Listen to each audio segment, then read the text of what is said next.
apôtre Paul abani pour ne vivre malamu na bonzambe, il faut crucifier la chair. Mais ce côté qui la chair ezana yangwane nature ya lisumu ezana chair. Wane siko comme cause la conduit par maintenant ba sentiment na yo et na ba sentiment na c'est alors maintenant le diable en profite pour maintenant utiliser les gens. Si j'ai de l'huile dans mes mains et je touche ici, il y aura de l'huile ici, n'est-ce pas? Si j'ai du parfum dans mes mains et je touche ici, il y aura le parfum. Et si j'ai l'onction, mais il y a d'autres choses. La démonstration, quand la Bible nous dit la démonstration de la puissance de la parole. Touche. Qu'est-ce qui lui est arrivé? Vous comprenez que non, esprit. Au début, tu vas voir l'esprit en Zambé. Mais lorsque tu es au coma, parce que nous avons un niveau où nous avons maître spiritus, où je dirigeais des esprits.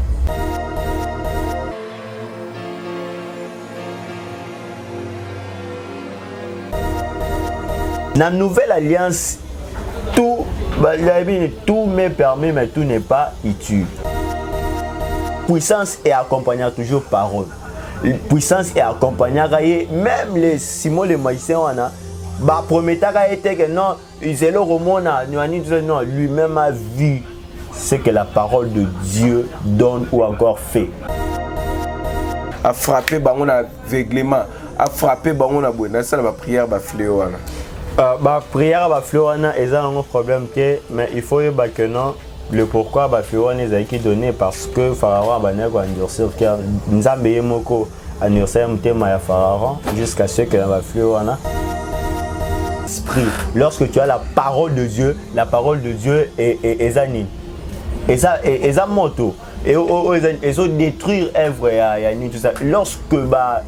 Lorsque quelqu'un est habité par démon na herbe sentir moto na yango démoniaque au bazaki na fou de gadara. Lorsque monaki présence à Christ, bango moko déjà sandaki chaleur. Pourquoi? Parce qu'il avait en lui la parole de Dieu.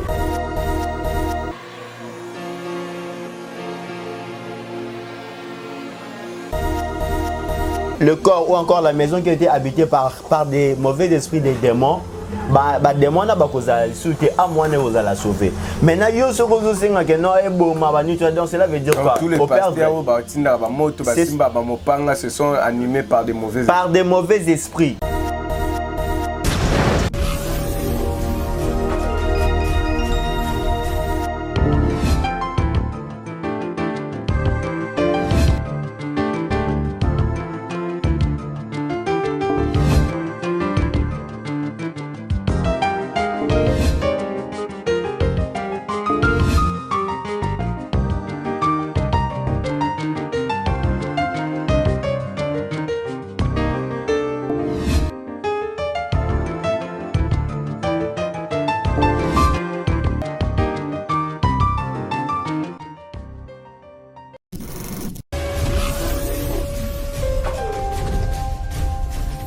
Maison d'hébergement La Dynastie, située sur l'avenue Boyala, dans la commune de Massina, au quartier Petro-Congo et à 500 mètres de Seb Congo, est là pour vous servir des conforts pour vos vacances, missions de service, retraite, etc.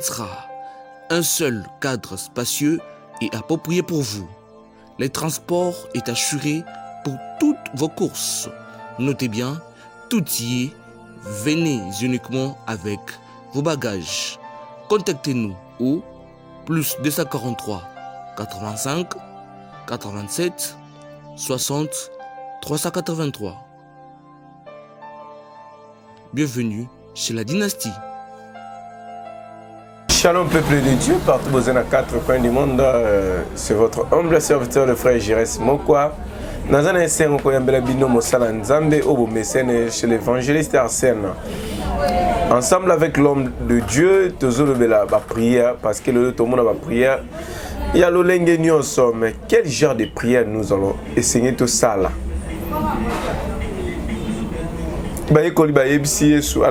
Comment prier?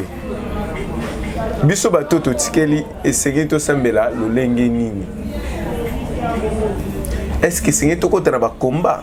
Quand nous combattons, mais c'est contre qui? Tobunda, avec l'homme de Dieu, tu as développé maintenant sujet Oyo.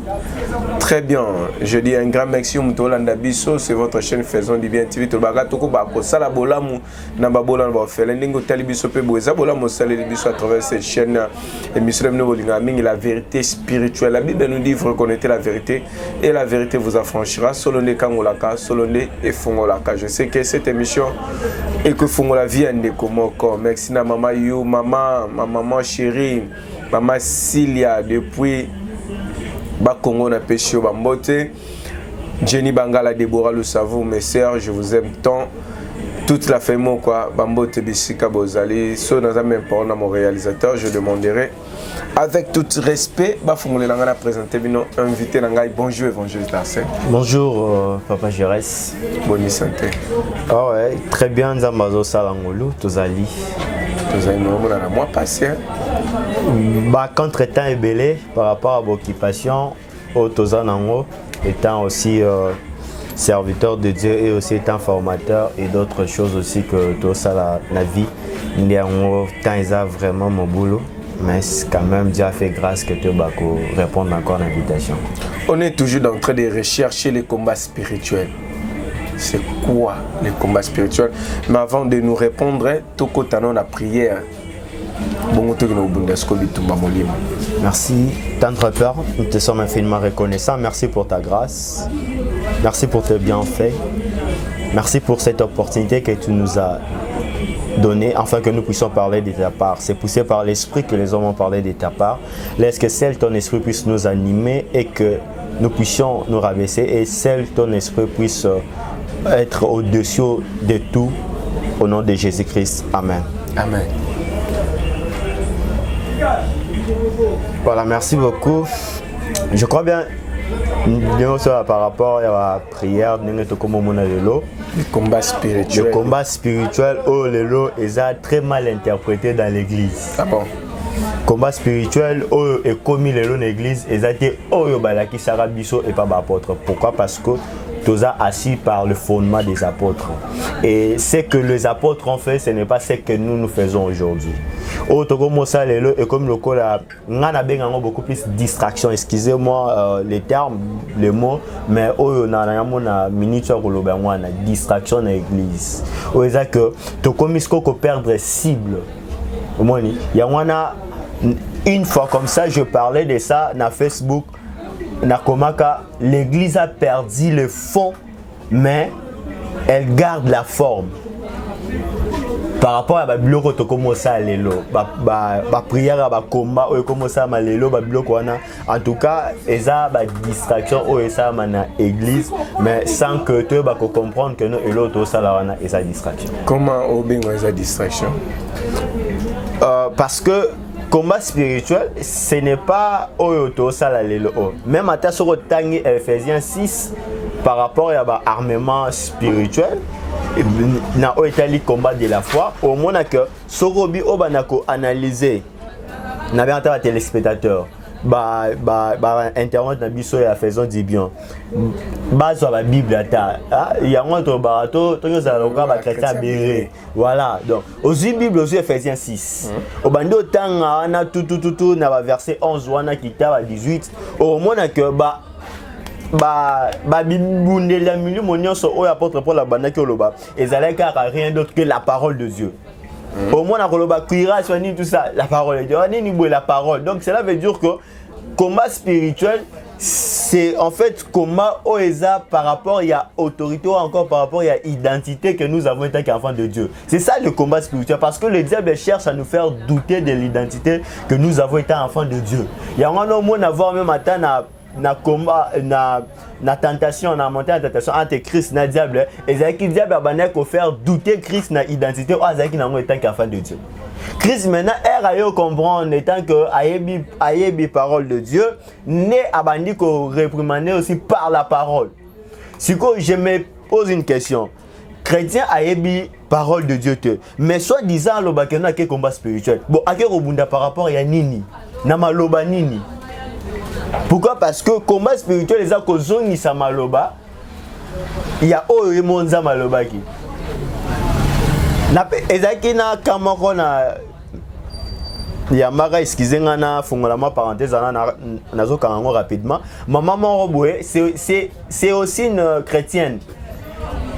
Avec na zemi famille mobile na ye ba c'est que notre côté londa ko nganga orobota soit yo bien moi na akufa.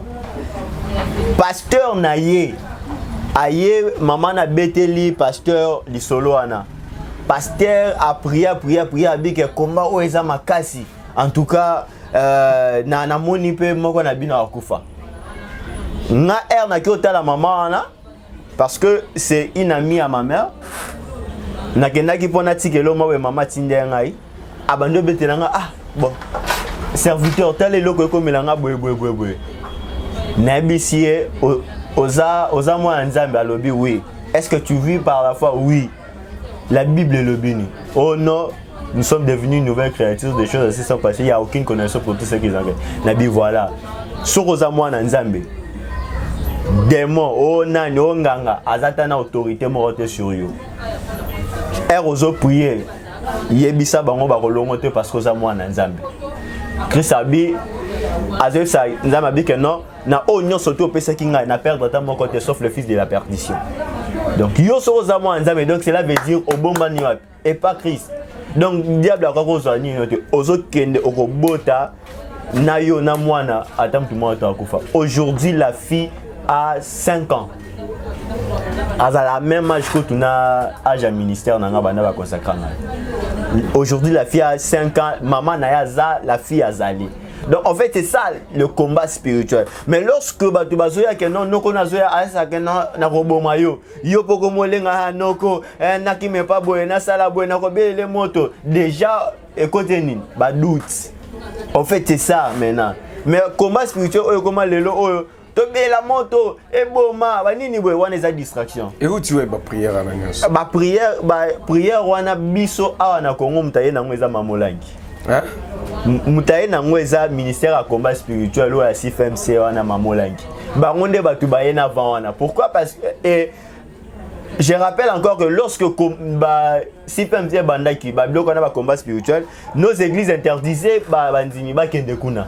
Mais tellement que c'est que le monde tara yesika et ya ki pe na moi vacuum nango et plus babane ko interdire batuba kende kuna plus aussi babane ko kende kaka et tellement que l'église a résulté à la prière ba yo sala kuna résultat à la prière par rapport à quoi? Je crois que les gens baba kende ka place le boko nzambe za. Non, la chair aime ça. La chair aime que ça la désir au yalingi. Soko ebisé que non, garde silence, l'Éternel combattra pour toi. À mon angolo la passe-temps. À mon agnon nzamba sala te il faut bunda kaka, il faut sala nyonso to. Ya wana tellement ka lingi bongo, diable pe atomboli pe batuna ye pe basa lokola oyo nzoto zolinga. Babiloko moi bongo zo machette ozu machette kataye na kati ça ce sont des distractions. Mais le baron tout geste compte devant Dieu. Non, en fait ce n'est pas le geste qui compte dans la présence de Dieu. D'abord c'est la foi qui compte avant le geste. Parce que lorsque j'ai la foi, je pourrais même dire que non attention à tombo loboko batu barobika. C'est la foi. Mais à geste, si je n'ai pas la foi, attention à tombo loboko et ça la matin. Mais si j'ai la foi, d'abord c'est la foi. Il y a un Christ a dit ça va disciple que non et la foi en Dieu. D'autres versions disent et la foi de Dieu. Pourquoi? Parce que lorsque quelqu'un est assis dans la parole de Dieu, au monde je sers ta parole dans mon cœur afin que je puisse tomber dans la tentation. Donc cela veut dire que la parole maintenant transforme la personne. Apôtre Paul maintenant peut se réalité dans moi que si je vis, c'est plus moi qui vis, mais plutôt Christ qui vit en moi. Donc cela veut dire nous surtout dans ça la marche étant un chrétien. Donc cela veut dire que je ne suis pas conduit par la chair, mais conduit par l'esprit de Dieu. Donc ezanga te mutu na sala wani tout ça mes esprits anza mené. Ce qui est que notre tombeau le beau prier pour 10 personnes, ce qui n'a ni mêlé la parole, ça et ça la macaque bongo. mais engo le bate que non combat ni tout ça la ngokara que non moto bani tout ça non. Il y a des gestes et des gestes. Parce que dans les anciennes alliances, ils avaient déjà la prière à monte bango salema. Ba prière à monte bango salema par exemple Élisée, Elina ba prophète Abal. Asenga ki nzamba so ba reconnaître ou azan nzamba solo. Ouais mais asenga été pour etumba ba ennemi. Etumbi bilo na ba armement na ba. Etumbi ba ni armement mais etumba ba tout en fait c'est ça en fait. Il y a moins de cible. Monisco, il y a moins le fond. Ce que j'étais en train de dire au début. Au moni moto ezate moto s'occuper ndengeni tout ça mais en fait la personne oyo exemple ndenge to bakeno o azana kindoke il faut na tindele moto il faut na bomae. Ce n'est pas la personne qui est la cible mais c'est l'esprit qui est derrière la personne.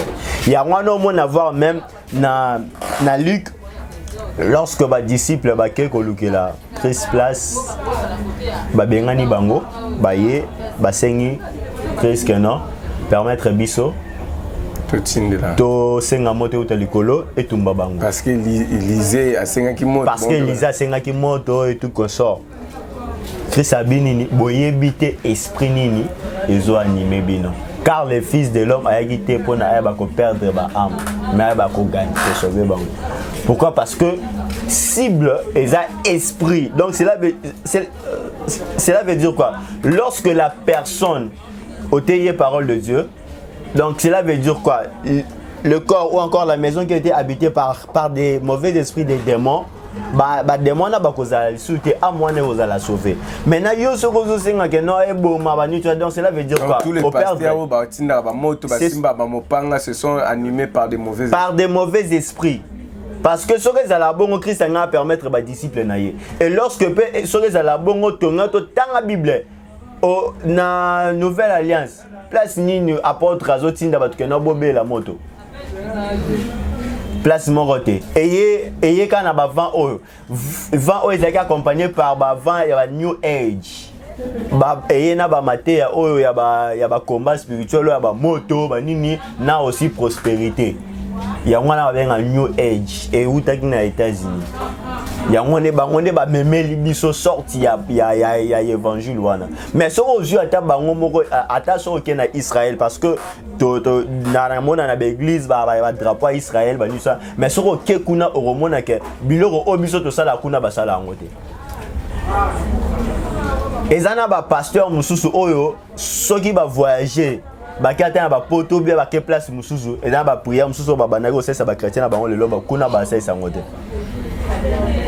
parce que au roya vraiment au moins le rôle mutu moko taza ba lien ya famille mutu moko tani mais or biso kotoyo à tout moment tumba ça la boy. Je dis et encore je répète que jamais lien ya famille et quoi qui kanga un enfant de Dieu. Avant tout mon lien famille kanga un enfant de Dieu était au lobby combat spirituel ali parole contre parole. Si aujourd'hui tu as rappelé notre Dieu est miraille de feu. Il fait sa jugement par le feu. Mais si Nabiki notre Dieu a un miraille à moto. Asala ka jugement na moto na sengi nzamba sela nga jugement na moto atinde la bateau ba combattre nga moto. Je fais la prière accompagnée avec un passage biblique. Combat spirituel, on va faire un jugement dans la moto. Il faut savoir une chose. Lorsqu'on dit ça, lorsqu'il parlait de feu, lorsque Christ a dit que non, je suis venu, j'étais le feu sur la nuit, tout ça, par rapport à la parole avec nous. Donc cela veut dire qu'il mentionnait quoi, la parole de Dieu comme étant le feu. Oyo, et zo bébi ça va œuvre et tout ça. Mais ça fait que pour nous eba ko bébi ça sogi batuani tout ça. Donc c'est la parole de Dieu. Lorsque quelqu'un a la parole de Dieu, donc cela veut dire que il est a commis monte a commis réalité en fait yango. Donc ezane lo monte quoi qui ko atteindre mais moto wana ezate pona bako boma so kipendeni mais moto wana c'est pour détruire les œuvres du diable on dit bien. Mais ndenge lelo e koma boma ye senga moto etumba tata mwasi etumba wani tout ça là maintenant il y a même d'autres pasteurs tata moi c'est pour la fois kufa wana baza ba serviteur charnel ba serviteur moko animé par des mauvais esprits tata moi ça a un problème te maman Koulou ça a un problème te non ça a un problème te mais problème na yo ezana ba esprit lorsque tu as la parole de Dieu est ezani et ça moto et ils détruire œuvre ya ni tout ça lorsque quelqu'un est habité par démon na air bazo sentir moto na yango démoniaque au bazaki na fou de gadara lorsque monaki présence à Christ bango moko déjà sandaki chaleur pourquoi parce qu'il avait en lui la parole de Dieu qui était le feu au banane pour détruire œuvre et lorsque quelqu'un a la parole de Dieu donc cela veut dire a commis maintenant réalité la flamme de feu wana donc attention à couter na ba démoniaque ni tout ça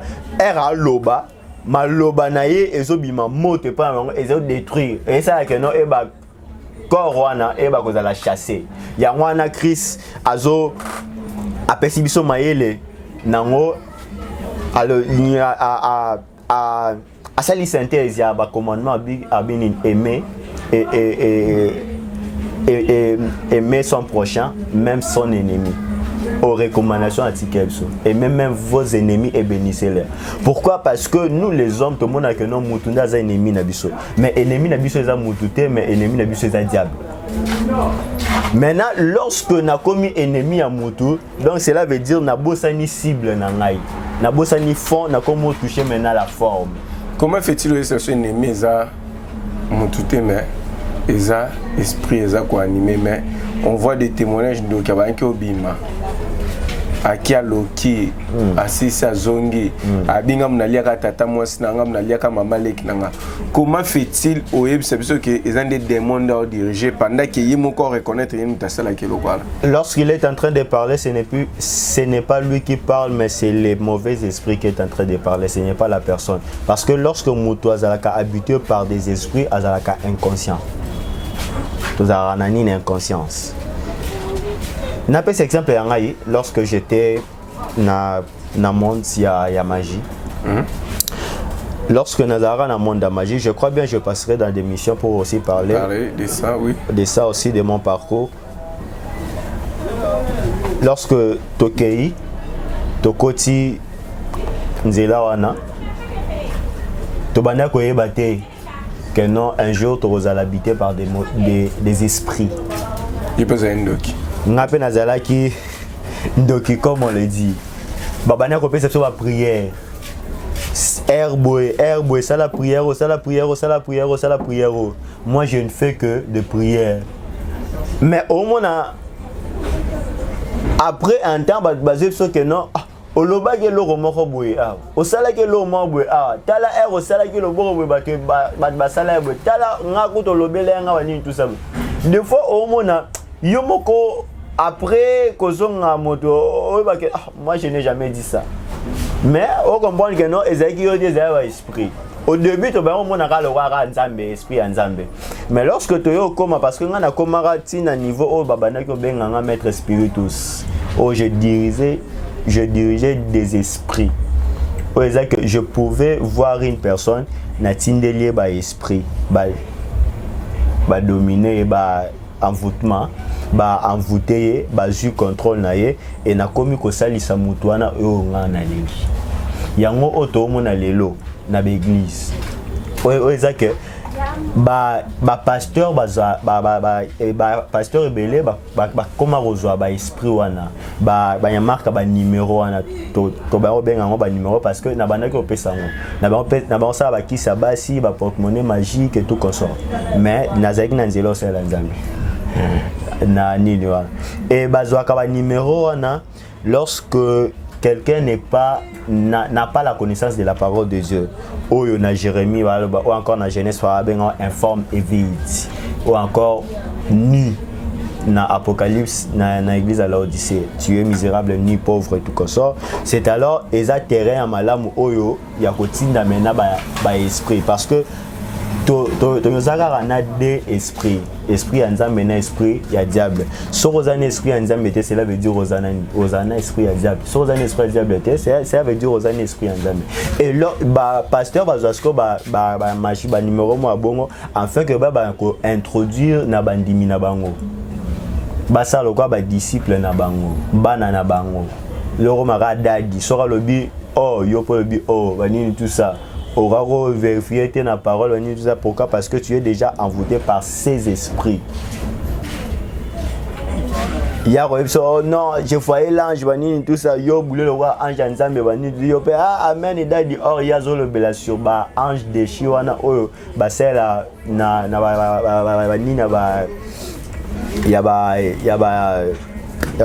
blora ba illumination na ba tout comme ça na ba benga ba génie.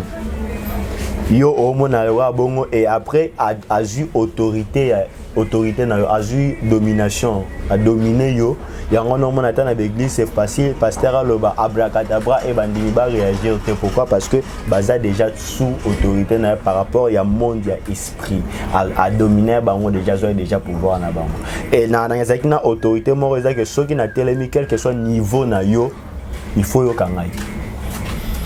Merci l'homme de Dieu, toko bana émission na biso toujours au sala sur des prières et des combats spirituels. Mais Bible c'est biso, ne luttons pas avec la chair, mais contre les dominations et les esprits méchants dans les lieux célestes. Mais le mot combat, to bundate na mosuni, kasi contre les dominations. Et les esprits méchants dans les lieux célestes. Parce que combat on a tout bon des amis. Ça combat te. Balobi bien combat wana ezate nandenga mosuni. Mais contre les dominations et les esprits méchants dans le lieu céleste. Ce qui est bon. Mais combat ça wana. Combat ezali. Yango na uti koloba. To limbo lango bien pour na ba téléspectateurs va comprendre. Na uti kolobango na au début. Lorsque d'aba loba na nini wana que non contre les dominations et tout comme ça, to comme déjà na au détail la monde spirituel. To comme bien na au to benga la spiritualité. Parce que combat les a bosunité n'eza que zo lichette na papier tout comme ça là non waneza bonzoto. Maintenant, dans le monde spirituel, c'est quoi? C'est par rapport à la connaissance. Apôtre Paul dit, si vous êtes en Christ, vous êtes devenu une nouvelle créature, les choses anciennes sont passées. Voilà, toutes choses sont devenues nouvelles. Et maintenant, na place haute aux alliés. Pourquoi? Parce que le diable est toujours là. Maintenant, combat na biso zanini.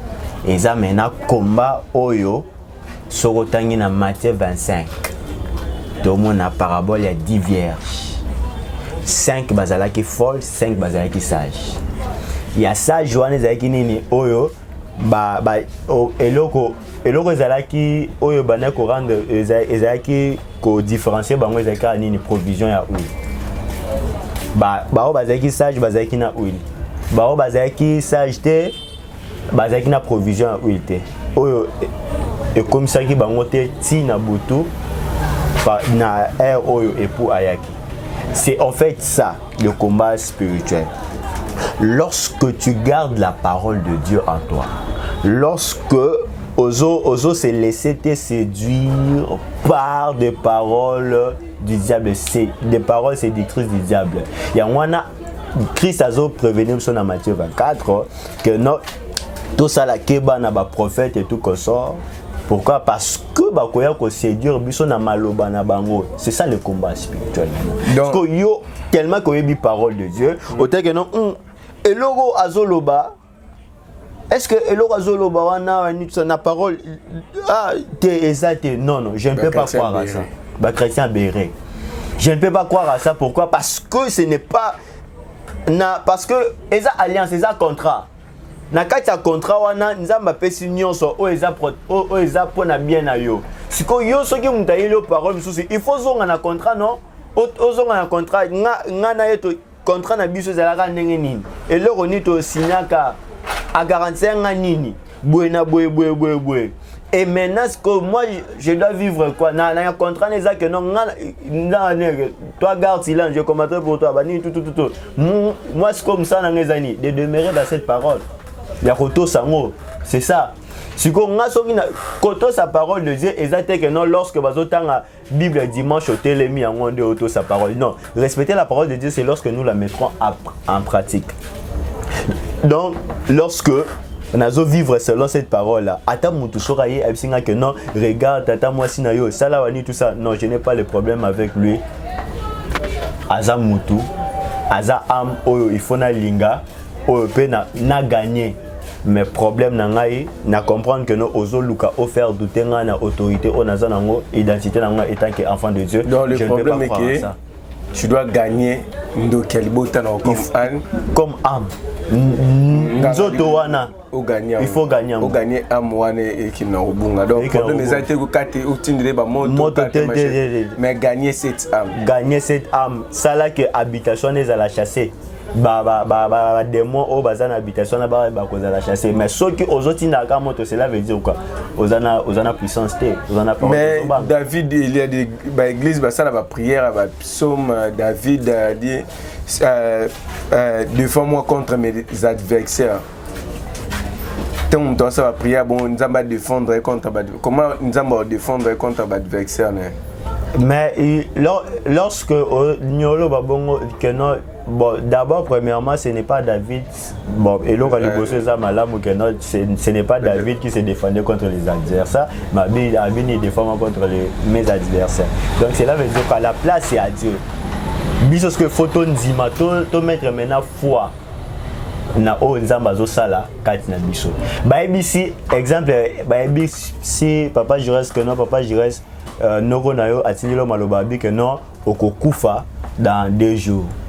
Mais papa Jires dit que non naza mukristo la parole de Dieu me dit que non je suis devenu une nouvelle créature, je suis devenu enfant de Dieu. Non selon la sémence de l'homme, mais selon la sémence de Dieu. Donc cela veut dire que nous avons Christ. Donc, mais je vais mettre foi en cette parole-là. Parce que si je vis, c'est plus moi qui vis, mais c'est Christ qui vit en moi. C'est Christ qui vit en toi. Et dans la prière, il y a 10 fléaux. On a frappé qui est égyptien. Ceux qui nous ont frappé, est-ce que je fais de la prière à ma baie?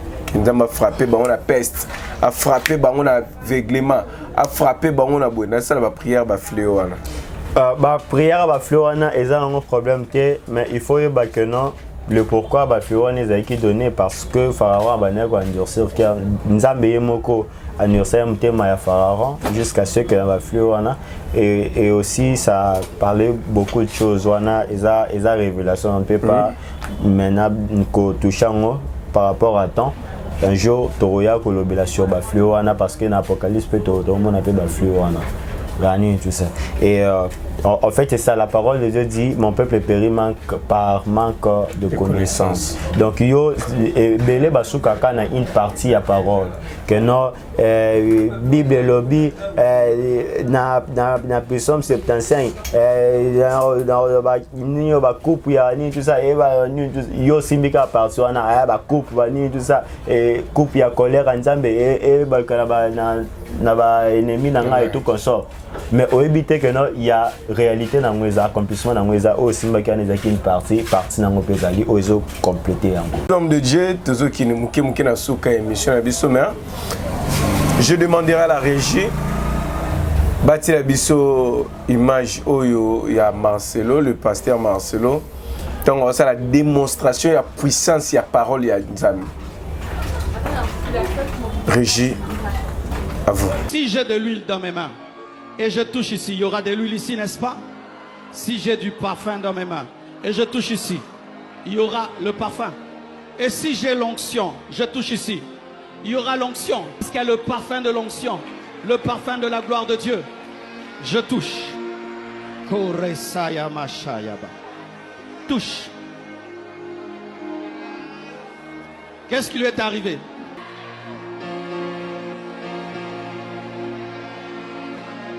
Désormais que cette main soit bénie.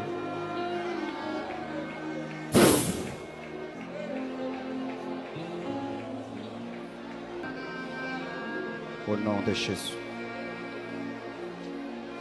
Que ça... Hôtel émission vidéo Oyo, ton Bible Sepso. Comme suspect, c'est une démonstration de la puissance. Les gens m'ont sauté à battu et simbati. Mais c'est une démonstration de Nzambe soit ebisera bana Israël babima. Mais va comprendre que Nzambe a fait une démonstration ngeba mona loboko Nzambe te. Amsu par démonstration comprendre que ngolo afanda kona likolo babimi si ngolo. On comprend réellement que batia ki ngolo. Batia ko nyonga nkao ebimi. Tu vas comprendre que ma beauté ne soit quand même pour un. Quand tu vois cette démonstration que le pasteur Marcelo a fait, que tout objet au homme de Dieu est en onction. Et même la maman est en onction. Alors, si bon, est-ce que tu pour la foi que le logo Monsala Nzamba Simba est en foi et en Unguya, toi qui as aussi parce que c'est un Simba. Par rapport à répondre à la question, Mutu Oyo Ayaki Kosimba, Ezakite Ayaki Simba, Ndenge na Moni, non pas par la foi que non a que le Kosimba et logo Oyo, homme de Dieu Simaki, mais c'est pour prouver aux gens. Tout comme dans mon tout comme maintenant dans le domaine musus. Apôtre Paul babanozwa elamba bazo tsana elamba apôtre Paul bazo kene yango bixani apôtre Paul tem tetinde bango kene boya ko tsa elamba. Mais lorsque ce que tu commis dans le domaine ya faire ya relaxer batu que non pour na laxa bino ke ngana zani tout ça boya ko sala boya. Mais il y a d'autres choses. Wana to comme ce qu'on a démonstration quand la Bible nous dit la démonstration de la puissance de la parole. Oui, démonstration de la puissance de la parole et ni kolobate que non yonde au commis maître yani tout ça mais c'est l'esprit de Dieu. Dans la nouvelle alliance tout m'est permis mais tout n'est pas utile. Nazo salangote parce que parce que na lingité. Parce que c'est important. Parce que ce qu'on a vrai na lobango toujours on a des missions tout que non ce qu'on a vrai et banaka que non il qu'on a vrai. Au lukate au prouver on a ça. Mais démonstration ya puissance wana et ya kasiko yo na nemso mais et ya raté na ndenge que non yonde okoma ko luka ko la sabatu que non yonde zanda mais non c'est l'esprit de Dieu lui-même parce que eza musa non te mais eza musa là ya Saint-Esprit. N'appelle ça toujours exemple à Philippe na Samarie. Er accueilli à côté Simon le magicien à ça va miracle na combat Jésus.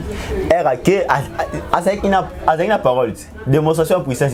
Après pour ça va nini pour prouver que non le non Simon le magicien yo romona masalango asalango te ateya parole et puissance et accompagnant toujours parole. Puissance et accompagnant même les Simon le magicien wana ba prometaka était que non Iselo Romona non lui-même a vu ce que la parole de Dieu donne ou encore fait.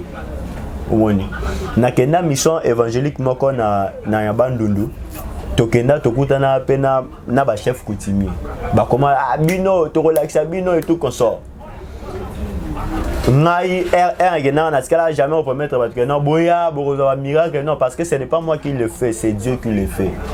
Alors ça on le tout compare ça mais ce n'est pas monopole on ezaka ya yemoko mais ngaso comme ça no bo simba wa bo sala boy na ni na ngamoko pona ko prouver batu wana est-ce que comme bonzoto mais lorsque je prêchais la parole de Dieu moi-même je m'y attendais pas batu babanda qui ko sauter en pleine prédication bazo bika tout comme ça moi-même j'étais surpris. Et j'avais compris que c'est l'esprit de Dieu. C'est la démonstration de la parole. La démonstration de la parole, de la puissance de la parole. Et j'étais en train de prier. Nabango simba batute nazotambolaka na bale batu bango mo bazokwea. Et ba mona donc ba mona ki ngolo mort étrange na village wana. comment ben ngati lelo esprit. Donc na promettait qui batouté. N'essaie que non boya ko simba awa soko comme blo mo wana comme des bonzoto. Et lorsque des comme na bonzoto donc la chair wana nini apporte pour la bani pour ne vivre malamu na bonzambe il faut crucifier la chair. Mais soko tiki la chair ezana ya wane nature ya lisumu eza na chair. Wane siko comme cause la conduit par maintenant bas sentiment na yo et na bas sentiment na c'est alors maintenant les diables en profitent pour maintenant utiliser les gens. Mais exactement que non, c'est comme aux ana puissance, c'est comme aux hommes de Dieu, que non, venez toucher ceci, non, en tout cas, et là, il y a un homme à Moutona, ayo simba te parce que par ni tout ça, mais ayo simba pour n'avoir pasteur à l'oba qui se koya la qui s'abat. Et ce protocole était déjà très bien préparé pour nous yambaye. Et la personne y est un mouvement sur Rolandi. Mais sur Rolandi peut bien vidéo, au moins la troisième personne comme ça, il y a signé un message de l'autre. Merci l'homme de Dieu, nous acheminons déjà vers la fin de notre mission. Mais Nini Banana Nzambe Sengeli va retenir à travers cette émission. Au travers de cette émission, que Banana Nzambe va retenir le Komoko Oiza. Il y a que rappeler encore identité. Il y a Otozali étant que Banana Nzambe. La parole de Dieu dit o nyonso bandimela mokonzi Jésus Christ le corps mokonzi ici. Après ça bango ningisa pour pouvoir koma Banana Nzambe. Oyo bakelami non selon nyanzoto mais selon l'esprit de Dieu. Baza ba nouvelle créature. Oyo ata lien ata noko soka lobine ata tata mwasi ata soki bakis na bango ezandenge nini et quand qui ko atteindre yoté pourquoi parce que tu es enfant de Dieu. Te rappeler encore au travers de cette émission par rapport il y a parole de Dieu, être assis dans la parole de Dieu, être comme des chrétiens des bérets. Sur Osana connaissance la parole de Dieu, Osa lokola 5 vierges sages Johanna. Parce qu'ils gardaient toujours la parole des témoignages dans la parole de Dieu. Mais lorsque tu n'as pas la parole de Dieu, Osa lokola 5 vierges folles. Donc cela veut dire que ata mu pepe so yende nini orokende.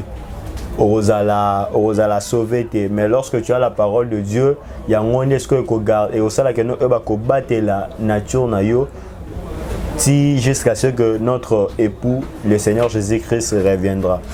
Nous sommes déjà au temps de la femme, Christ revient bientôt. Et Christ a goya koza parce que la parole de Dieu dit Christ a la parole au nazo peut s'amener le yangonde et que juger bino. Donc cela veut dire que c'est lui qui a la parole de Dieu asa capable de voir même à ta yakoki m'a déjà oeza jugement na par rapport à marche naé et au cas qui marchait bien dans la vie chrétienne lorsque tu as seulement la parole de Dieu. Donc cela veut dire que nous devons être assis dans la parole de Dieu et non dans la parole yabadadi. Merci. Numéro de téléphone. Numéro de téléphone on a bazo ukako contacter biso numéro WhatsApp nanga plus 243 le 81 760 75 15 plus 243 81 760 75 15. Merci, nous sommes arrivés à la fin de notre émission. C'est que l'homme de Dieu azokwa so bolandi ba émission to sana évangéliste Arsène aosenga biso to zalaka lokwa ba chrétien béré to ba ko vandisa manakati ya liloba ya Nzambe ba chrétien béré zalaki ata miracle mo eleki ba ki ko fungola Bible ba rouleau batala est-ce que makambo esalemi o ezeko ikomami na kati ya Bible bayoki maté ba yambi liloba Nzambe ma okino ko vérifier sur ba écriture est-ce que makambo ba lobeli biso na otomona écriture ezanemo. C'est pour cela nous demandons à tous les chrétiens to vandisa manakati ya parole pamba te soko yebi liloba Nzambe ba ko sayote soko yebi liloba Nzambe oyeba discerner makambo ebele. eza chaîne bino bolingaka mingi faisons du bien TV ozana posa mosala nzambe numéro neza wana tolobaka toko bakosala bolamu na babola na bafela na bavevi ntongo osunga bango eza bolamu osali likolo nzambe kasi ndenge ondimi kotala biso eza bolamu osali biso à travers cette émission la vérité spirituelle car la Bible nous dit vous reconnaîtrez la vérité et la vérité vous affranchira solo nde kangolaka solo nde efungolaka quant à moi ceux qui kolo yesu masia abombi pe abateli biso tokutani prochainement merci bye merci pour répondre à l'invitation de ce évangéliste. Je vous en prie, merci beaucoup. Merci.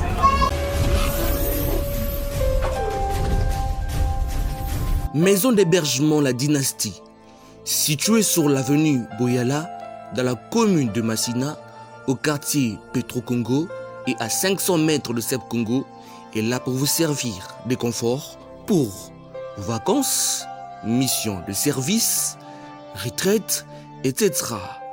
Un seul cadre spacieux et approprié pour vous. Le transport est assuré pour toutes vos courses. Notez bien, tout y est. Venez uniquement avec vos bagages. Contactez-nous au plus 243 85 87 60 383. Bienvenue chez La Dynastie.